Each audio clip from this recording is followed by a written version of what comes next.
was loads of anger and resentment towards the state, toward anything that represented the authority. How do you build your identity when something that was so fundamental to your identity is being taken away from you? My whole life started collapsing. The only thing I could feel was actually sadness and sorrow.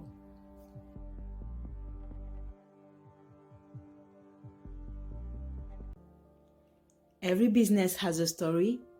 Every founder has a why. To me, Nyfasi is the mean I choose to pursue my life purpose. And that is the story I'm going to share with you today. Hi everyone, so my name is Youmna Mouhamad, and I'm the founder of Nyfasi and the inventor of the Deluxe Detangler. I'm from a very small island in the Indian Ocean between Madagascar and Mozambique called Mayotte. Mayotte is part of the Comoros archipelago. Out of all of those islands, Mayotte is the only island that actually chose to remain French. So being French is a huge part of the identity, and when I grew up there, I was taught in French in school, I was taught the French anthem, and I believed I was French, okay? And so you can imagine when I turned 8, my parents decided to move to France. I was so excited. I was just like, oh my God, I'm going home, you know? And we moved, and I was like, ta-da! And then very quickly, I got to realize that I wasn't French. I was told that, no, you are black. In Mayotte, I was taught liberté, égalité, fraternité, which means liberty, equality, fraternity. And that was not my experience, especially living in the estate of Marseille. And anytime you see people of ethnic minority background or people from poor economical, social background being represented, it was never to be celebrated. It was always to be stigmatized. And that was very difficult because how do you build your identity, especially in the formative years when something that was so fundamental to your identity is being taken away from you and actually is being shattered? In parallel, I was a very, how can I say, energetic young girl, and I wanted to do so many different things like play basketball, play tennis, but anything I tried to do very often I was told no, and yet my brothers could do all of these different things. And I often used to say, I wish I was a boy. The one thing I understood was that education was going to be my key. I ended up getting a scientific baccalaureate, and I wanted to do engineering. And at the end of the first year, unfortunately, I didn't make it to go to the second year. And I went to my teacher and I asked them, what could I have done differently to actually be accepted and enter second year? My teacher told me, if only you were better in English, because you were doing well in sciences, but your level of English was too low. The thing is that when you study sciences in France or anything related to science, you have to be good in science, but you have to be good in English because all of the papers are written in English. I remember telling my friend that day, in 2 years' time, you will see us speak English.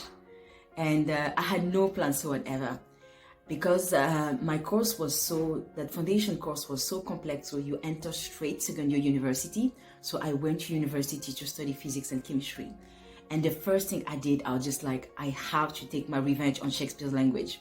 And so I found that there was a possibility to Erasmus. I went to take the application form and gathered all of my friends actually to just fill the application together. And to my surprise, I was accepted. I remember arriving in Lisbon Airport, and there was this huge billboard, and it was actually an Indian man. And I was so surprised. I was just like, oh my God, so we exist. You see, like from all of those years living in France, I had never seen on a billboard a black or Arabic person. Those are the two major ethnic minorities in France. And because of that, it gave me the sense when I arrived in the UK that I was just like, oh my God, I can be anything I want to be. I can push as hard as I want and nobody will be there to stop me. And so when I finished my Erasmus year, I decided to stay as a home student. I ended up getting my master's in Leeds University and then pursuing with a degree in polymer physics in Sheffield University. And the final year of a PhD is always difficult for so many different reasons because you run out of fund. And in my case, to actually make ends meet, I ended up moving with a lovely, lovely family. And they had this 5 years old girl called Hazel. Hazel will cry every morning. She'll say, "Mommy, mommy, I want my hair straight. I want my hair straight in a ponytail." And I didn't quite understand why she would cry. I would understand why she want her hair straight, because at the end of the day, as a young Black girl, she didn't see herself being represented in many different spaces, and she's not the only Black girl that will cry to actually have straight hair. So that I could understand. But the ponytail, it didn't make sense to me. And then one day I dropped her in school, and there what I saw was literally 4 girls in a queue doing each other's hair. And they all had their hair straight and in a ponytail. And I was just like, oh my God, bless her. She's crying because she's missing out on that bonding moment that her peers are actually spending together. And she will cry every single time that her mom condition her hair after washing it, because the process is quite painful. For those who don't know, you have to powder hair into section, apply the conditioner and detangle, and loads of young girls cry. And so it just left me with a desire. I was just like, oh my God, I cannot change the fact that she's definitely gonna grow up in a country where she's gonna be a minority. But if I could change her experience so that it's one that she enjoys when her mom is doing her hair, that would be fantastic. Literally, it just left me with that. I got my PhD. I went to Swansea University, where I started working as a research engineer. I loved my job, and had actually created this hashtag every single morning on Facebook, just like hashtag I love my job, because it was all about creativity, it's about problem solving and going into the lab, and it was so much fun. Very quickly things change. As an academic, very quickly you're expected to actually write papers, you're expected to actually start looking for that fellowship or that lectureship to take you into the whole way of becoming a professor. But the one thing I knew is that I didn't want to become a professor. I did not want to become a lecturer. And so I felt trapped. I was like, I am climbing the wrong tree. Literally, I'm building in a place that I do not want to grow. But then I started thinking, okay, what can I do? What can I do? And then Hazel came back to me. And then and something that my mother used to do. My mother used to actually, when she did my hair, she used to have a glass of water, and she'll put a little bit of oil inside, and she'll dip the comb inside and actually do my hair. And because it was lubricating at the same time as detangling, it was less painful.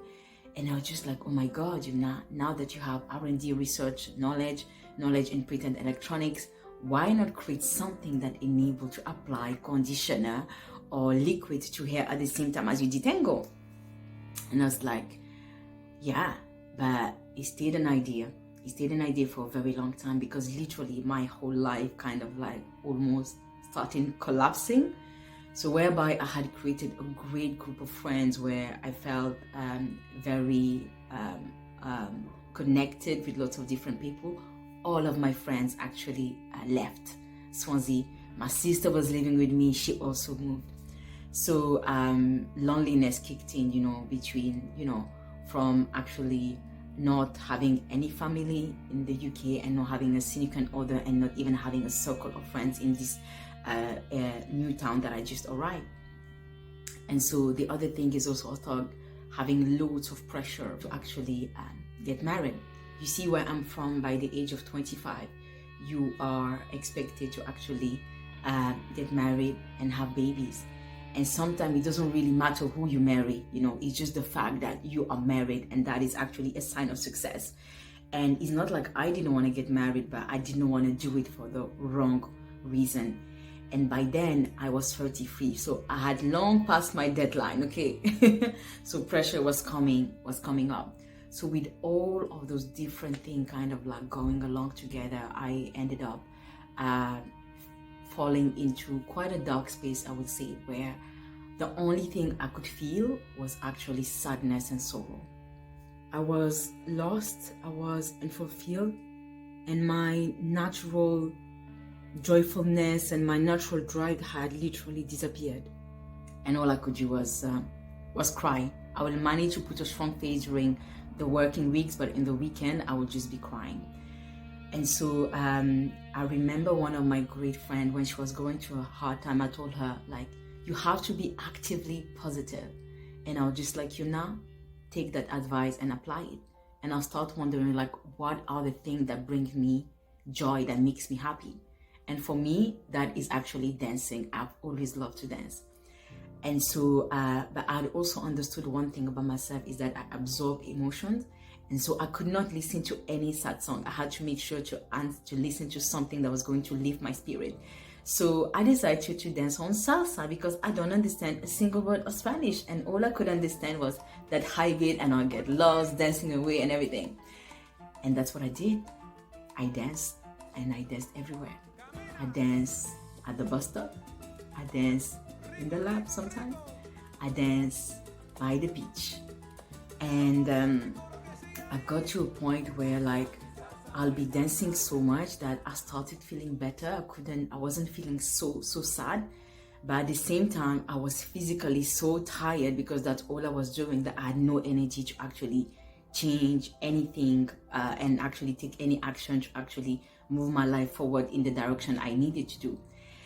And then one day, somebody introduced me to Les Brown. And Les Brown is a motivational speaker, for those who don't know him.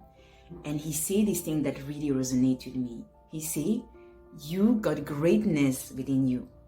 And that resonated with me for so many different reasons, because I was never told that I had potential or I had something to give. The other thing also is, despite everything that was happening in my life at that time, anytime I looked to myself, the only thing I would see was potential. I wanted to give more. There was more in me, and there was more I could give to the people around me. And so every single morning for literally 2 years, I will wake up and I'll be listening to Les Brown, and I start listening to Lisa Nicole. And every single morning I'll feel pumped up. I'm like, this is it. We're going, Youmna, we're going.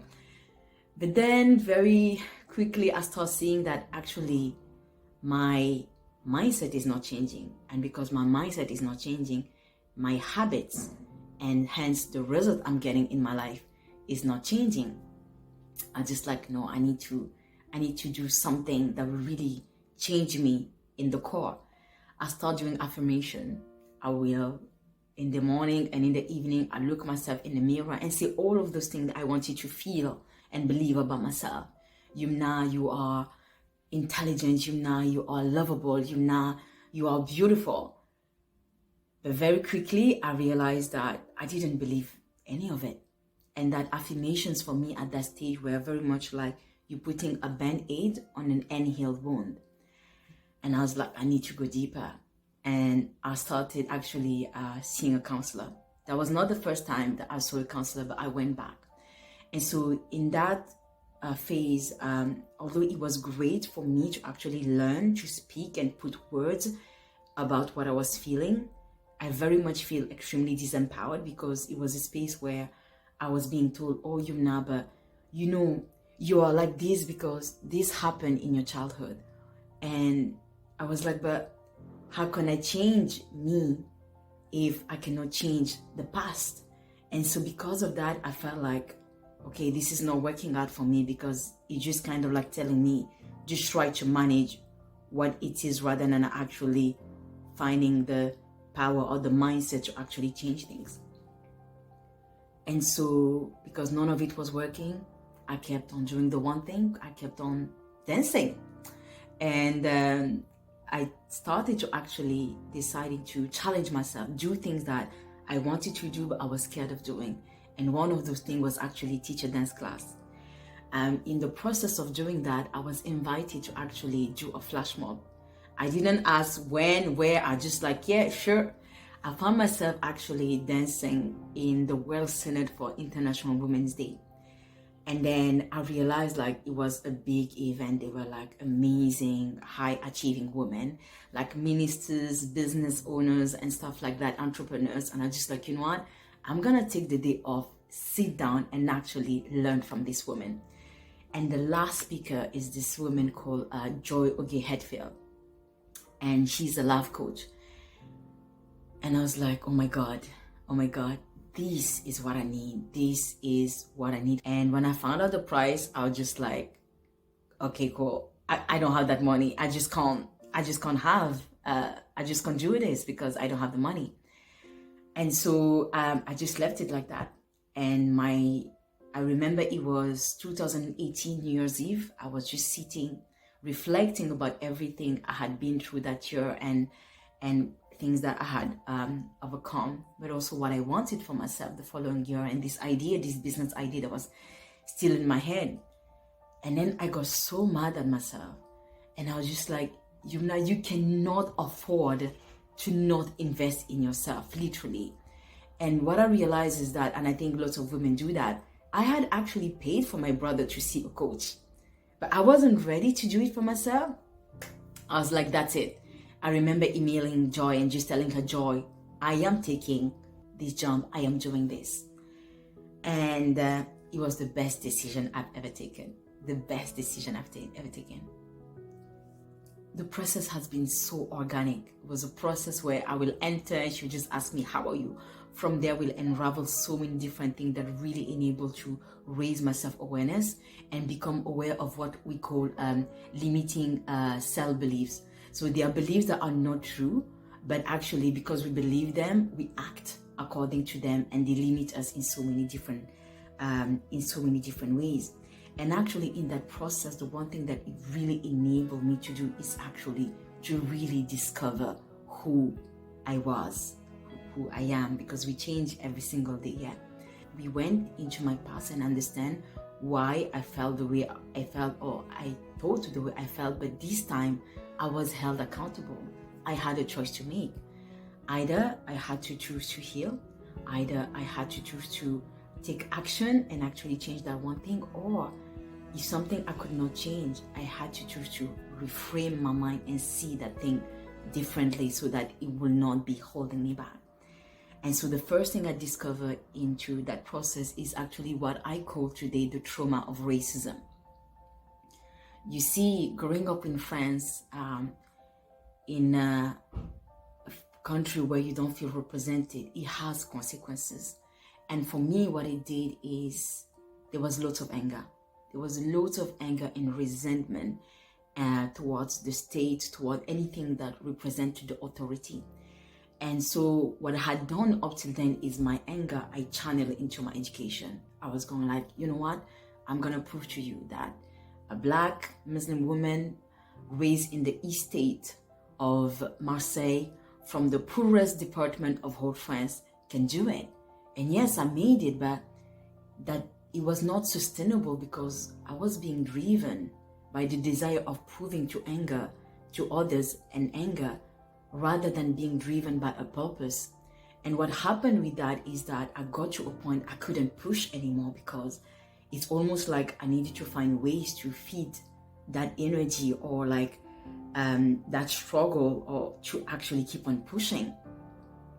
The other thing I got to realize in that space is also that racism had created a limiting belief in me, which was that because I am Black, I was not going to be supported or I'm not going to be accepted. And oh my God, how I needed to let go of that belief, especially if I was going to follow what I wanted to follow regarding becoming an entrepreneur.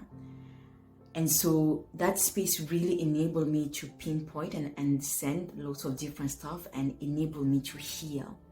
And today I really enter every single space expecting to be accepted, expecting to be celebrated, expecting to be loved. And if I am discriminated against, then I will take action. But actually, I'm not gonna carry this burden on the top of what life offers to me. I was not going to carry an extra emotional burden that was going to hold me back. And that was just so important to actually do so. The other thing I got to discover into that process is actually the impact of sexism. You see, when I was working as an academic, I used to be part of many organizations which actually will be promoting gender equality, yeah? And I realized one day that I was not being honest. I realized that I was suppressing my femininity. And the signs were there very early. I remember I was going to a meeting in my PhD, and I walked past a mirror and I turned and realized I was wearing a lipstick. And I wondered, like, oh my God, Youmna, are they gonna take you seriously wearing lipstick? I just kind of like panicked. I went to the toilet, removed my lipstick, and then ran to my meeting. And what I got to understand in the space of coaching is why I had that behavior. You see, when I was a child and I used to say, I wish I was a boy, it had a meaning. But the meaning was not that I wanted to be a boy. The meaning was I wanted to have the same freedom. I wanted to be respected, and I wanted to be heard, just like the way the men around me were. And because I didn't get that, I eventually started suppressing this important thing, which is part of my being, to actually get that respect. I realized, like, how could I actually unlock my potential if I spent most of my time actually molding myself? I didn't have the courage to bring my whole self. And in that space, I really got to, be at peace, and then realize that, the power really lay into me accepting fully who I was. And so now, if I feel like rocking a yellow flowy scarf and a dress, I just do. In the space of coaching, I also got to understand why I was actually frozen regarding pushing my idea, and even I had all of the skills necessary as a scientist. I was not doing anything. I got to realize that it had to do with seeking and getting the approval of my parents. Not only my parents wanted me to get married, but they wanted me to move back home. I knew that if I was going to pursue my idea, I couldn't go back home because the knowledge when it's come to the R&D and my network was actually in the UK regarding, scientists and so on and so forth. And so I will take one step forward and 10 steps back. But then one day I realized that I love my parents with all of my heart, and I'm so grateful for them. And the one thing I owe them is actually to love them and to respect them. But there was some stuff that I had to do for myself. And I created this affirmation. So affirmations do work when you went in depth and actually understand what was the cause of the behavior. And my affirmation said, I choose me, I choose my dream, I choose my legacy. And that was so important, especially the last one, I choose my legacy. Because what I got to understand is that, yes, I was inventing a detangling tool, but the purpose was a bigger one. Nyfasi is actually a mean to make a difference in 3 different ways. The first one is to bring joy to women haircare experience. I want little girls like Hazel to actually grow and remembering their haircare as a moment that they actually spend with their mothers and that they enjoy. I want women with textured hair actually to not worry about being physically active, because many women do not, maybe for example, swim because they are concerned about the time it's going to take them to actually manage their hair. Last but not least, the dream here is actually to give 5% of the profit to go coach young people, because what I understand today is that success, I'm not speaking of professional success, financial success, I'm speaking about inner peace, really comes with actually understanding and discovering who you are, what you want. And a big chunk of that is actually through self-awareness. And that's what the space of coaching enables to do.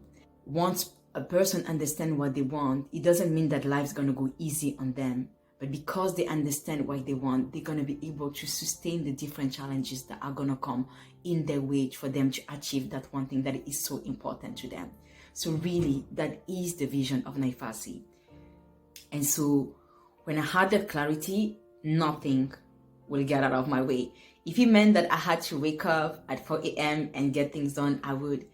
And if it was that I had to learn to communicate with my parents with lots of love, like, I love you, but I need to do this, I was able to do it. And eventually they accepted my choice and now they support me. I kept on working on the project. I had my first prototype, which I invited 20 women to come and test it. And to my surprises, they all loved it. I was just like, oh my God, now how to keep going? And then I got very fortunate. I was awarded Royal Academy of Engineering Enterprise Fellowship.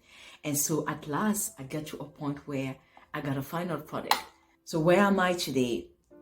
Today, well, the Deluxe Detangler is here. It exists. And as you can see, it is beautiful.